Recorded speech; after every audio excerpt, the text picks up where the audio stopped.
So This Is Love by 4 Curious Dad on AO3. Episode 32, Chapter 13. Be Prepared. Watching Todoroki amaze Kirishima by telling him how he met Crimson Riot thanks to a collaboration the hero did with his dad, Sero had made his decision. The training camp is one of my only chances we will spend time together. He will be getting used to me again, and when the time comes, I'm gonna confess and ask him to be my boyfriend. That isn't romantic at all. Kaminari disagreed. At least you should prepare a bouquet for him. And why training camp? None of these words indicate a romantic atmosphere, you know? Right, but it's the only time we stay together. After that, we might go back to being supervised by his dad again. Besides, I had known and loved him for a long time. I can't bottle these feelings myself anymore. Sure, one-sided love is hard, but hey, what exactly do you like about him? He is handsome, has this cool vibe, and that's it. I don't know what more of him that you like. Sarah scoffed. Oh, where can I start? Well, he's everyone. All of them turn around to Ida Tenya, getting closer with a speed quirk. Are you okay? Slow down, Casprez. Kirishima managed to grab Ida's arm once he stopped to let him catch a breath. What happened? There was a villain here, the same one that attacked us before. Midoriya saw him. They're shutting down the mall. Really? Is he okay? Yes, he seems unharmed right now. He's with Uraraka, and they're staying with the police. As class president, I am obligated to check on everyone. Ida looks around to confirm with his eyes and nods after knowing no one was hurt. Please get back to reunite with the rest of the class. I will go look for the others. Oh, thank you. Text us if anything else happens. Kaminari, Sero, Todoroki, let's go. On their way back to the reunion spot, Sero quickly filled in for Todoroki about the villains. During the attack that he had told him before, their leader was Shigaraki, a villain with a dissolve quirk, by using his hands.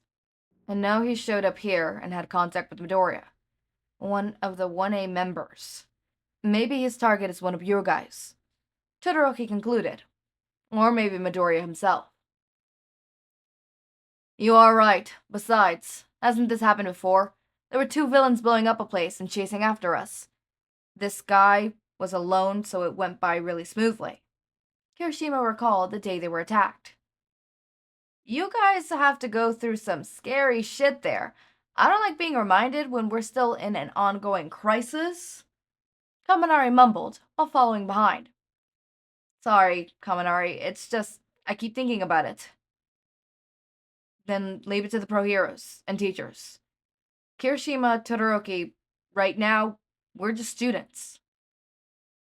Just then, they saw the rest of the class. Everyone was there. Even Ida had come back. Midoriya was sitting in the middle. Midoriya, are you okay? Kirishima asked. Yes, I'm okay.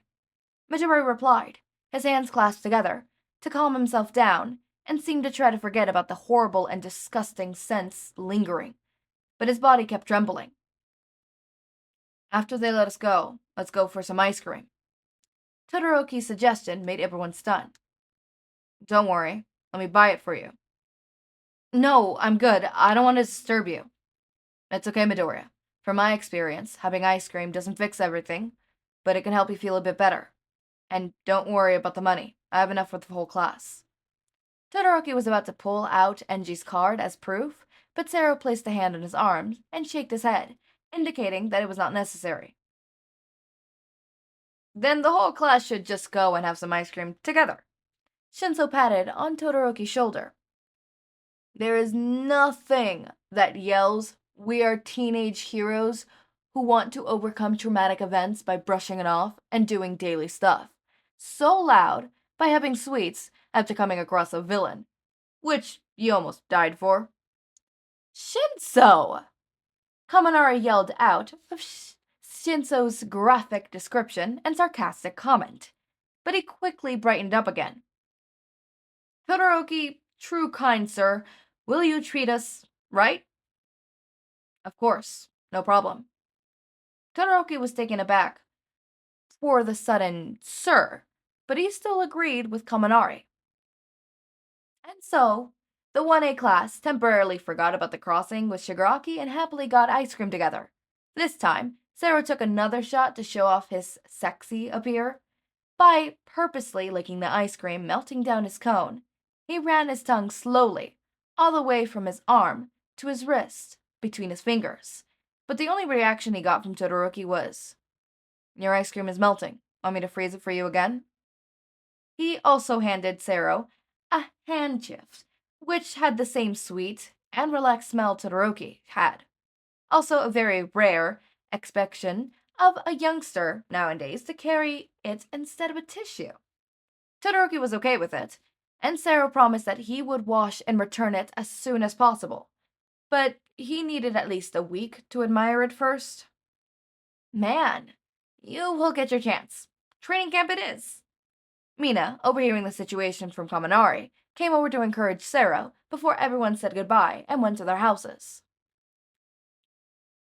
Todoroki was organizing his luggage. He was folding his clothes when he heard a light knock on the door. "Come in." The door opened and Fuyumi was standing there, with Natsuo behind her, showing his head at the door frame to peek inside, but quickly retreated when he saw Shoto was looking at him. "Nissan, Natsuni, what do you need?" "Oh, nothing, Shoto. We came by to see if you needed help. This is your first overnight trip with friends, right? Are you excited?" "Yes, I am." Todoroki lowered his head to hide a grin he had. "And it's a training camp, not a trip." "Oh, I'm sorry, Sho. But still, you will get to spend the night with your friends from UA, right? I'm glad the school allows you to come with them, even though we still have some final paperwork left to do." Mayumi clapped her hands and smiled brightly. "Well, do you have everything you need? Do you need help packing? Don't forget your sunscreen, too." "It's okay, Nissan. I have everything here." Todoroki picked up the list Fuyumi had prepared for him before and checked it again. "Here, take it."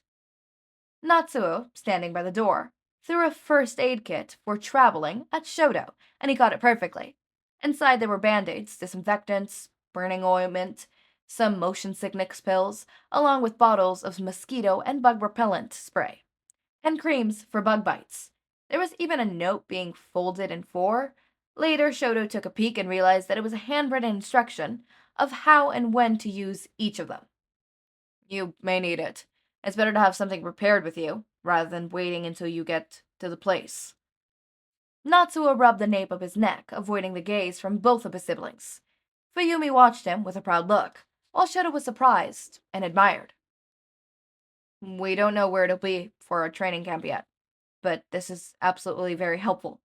Thank you, Natsuni." "You're welcome." Natsui mumbled. There were many times when Shoto only saw Natsuo from afar. This could be the first time the two brothers stayed in the same room, but the atmosphere was still pretty much awkward.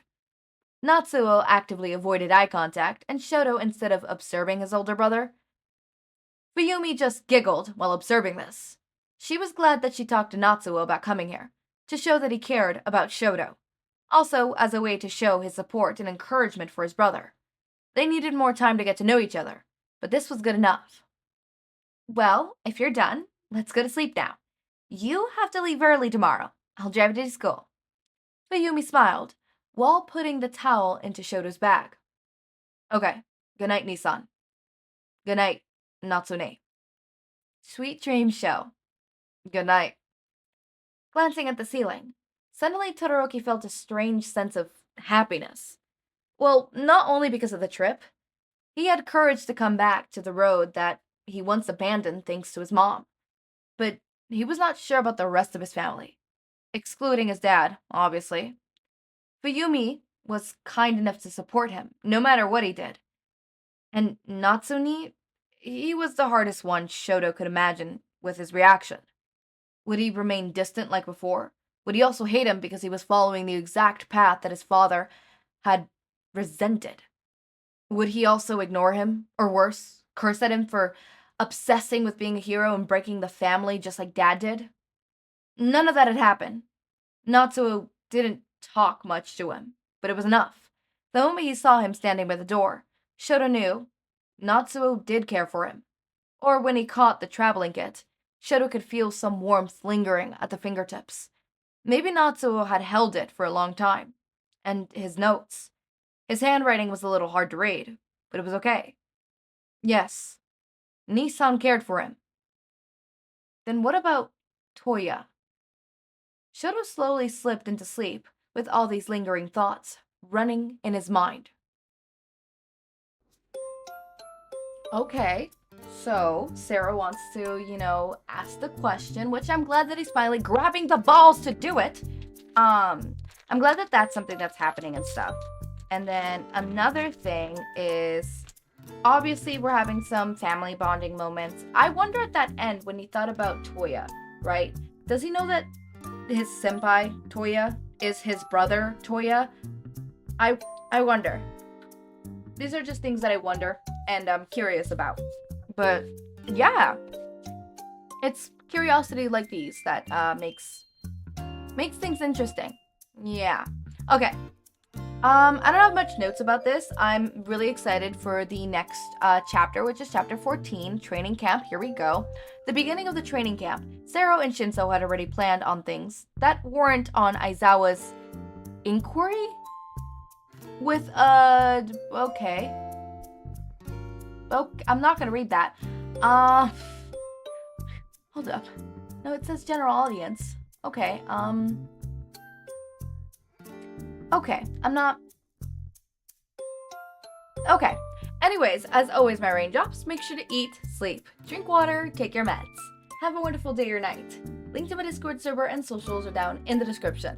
Subscribe to see more of my content, and thank you so much for watching.